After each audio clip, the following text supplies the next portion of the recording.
I'm Katie Boschman, and I'm a member of SEPA at Dartmouth. I've put out all of the ingredients we need to make this experiment go forward.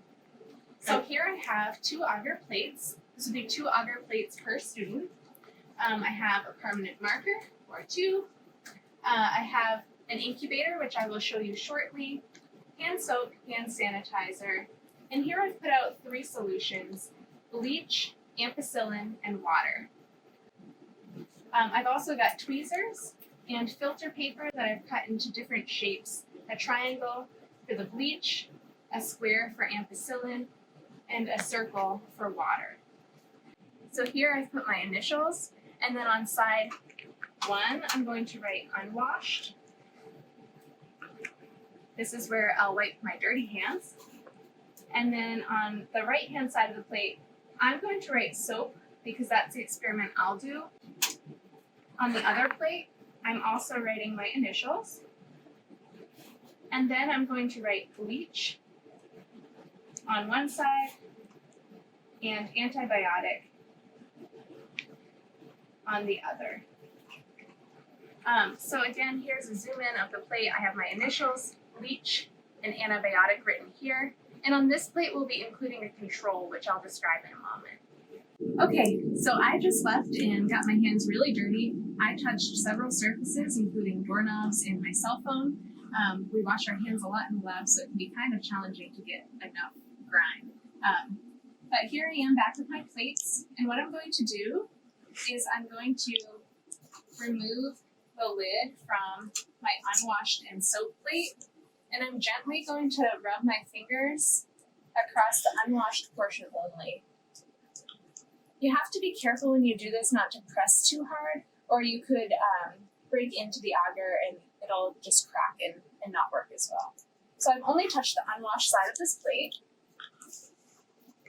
And now I'm going to the bleach and antibiotic plate, and I'm touching the entire surface of the plate with my fingertips, trying to make a bacterial lawn.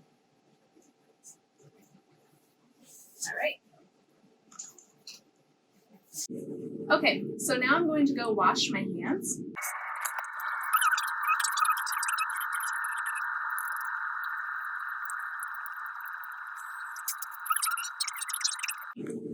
Okay, so now I've washed my hands.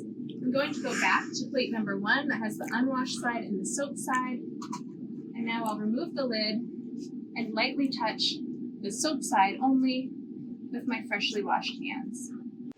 All right, so now I've touched both plates, and I'm about to apply my filter paper discs with the different solutions on them. So now I'm only focused on plate number 2, which is labeled bleach and antibiotic. I'm going to flip over the plate so the agar is exposed and use my tweezers to remove the filter paper disc that's in a triangle shape that's been soaking in bleach. And I'll gently touch this to a paper towel to get off any excess liquid. It can be hard to grab. All right, and now I'm going to place that triangle right in the center of the half plate that is labeled bleach. So now you can see I have labeled bleach with a bleached triangle. Next, I'm going to use a different set of tweezers to take out my ampicillin soaked square and use a fresh paper towel to again blot off the excess liquid and place that in the center of my plate on the side that says antibiotic. So antibiotic in the antibiotic soaked square. Finally, we have a control, and that's the water soaked disc.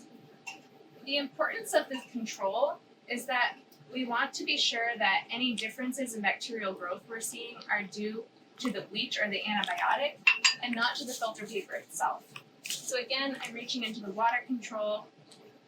I'm tapping off excess liquid.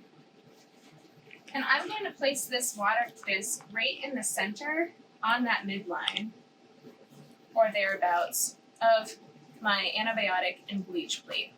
Now we're gonna take these plates and put them in our incubator. My incubator is set to 37 degrees Celsius, which is body temperature.